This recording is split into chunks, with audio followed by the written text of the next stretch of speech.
Сайн байцгаана уу? Сэтгэл зүйч хишгэ байна. За би маргаашнаас эхлээд өөртөө no coffee гэсэн чаленжийг эхлүүлэх гэж байгаа.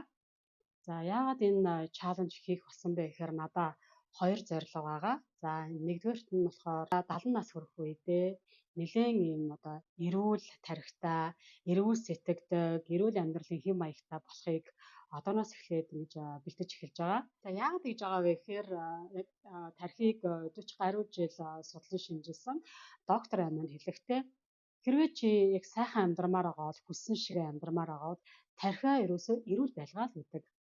За үүний нэгэнд нь болохоор хэрвээ чи яг энэ кофенээс бүрэн татгалзаа гэдгийг бол доктор амин хэлдэг.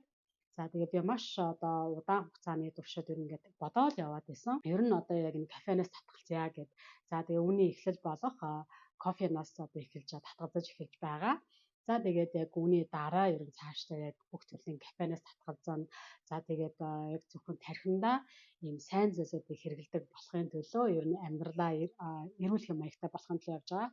За хоёр дахь зорилго нь юу байгаа вэ гэхээр би өөрөө яг ийм донтолтын асуудал дээр за тэгээд тэдний гэр бүлийнхэн чиглэсэн сэтгэл зүйн зөвлөгөөнүүдийг болон яг ийм сургалтыг хийдэг хүн байгаа. Тэгэхээр миний кофе ууж байгаа байдалд маань ер нь яг ийм донтолтын хэд хэдэн шинжүүд илрээд байгаа. За жишээлх юм бол хамгийн түрүүнд шууд өглөөс ирээд кофе уудаг. За тэгээд өдөрт заавал хэд хэдэн аяга кофе ууна.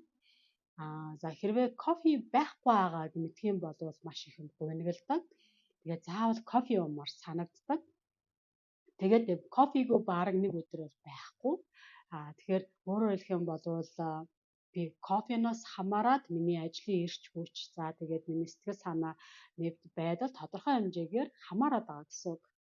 За тийм учраас яг ингээд надад энэ кофенд онцсон илрэл байгаад байгаа учраас би яг ингээд энэ кофенээс яг энэ донтолтоос өөрийгөө чөлөөлж эхлэхэд ямар сэтгэл зүйн мэдрэмжүүд илэрч байна, бие физиологч юу илэрч байна, ямар байгаад байна, яаж тийм ээ дахин уумар санагдаад байна, буцаад энэ хуучин тийм ээ өдөр болго уудаг гэсэн зуршил руугаа халтрамаар санагдах юм уу, юу их сордгийм байна, яаж тэрхүү мэдрэмжүүдийг даван туулах вэ гэдээ яг ингээд өөрт төрж байгаа сэтгэл мэдрэмжүүдээрээ би эхний 30 хоногт тогтмол яг энэ сэтгэл мэдрэмжүүдээ хуваалцсан богино хэмжээний бичлэгүүдийг, сэтгэлүүдийг би бол оруулахаар згсэн байгаа.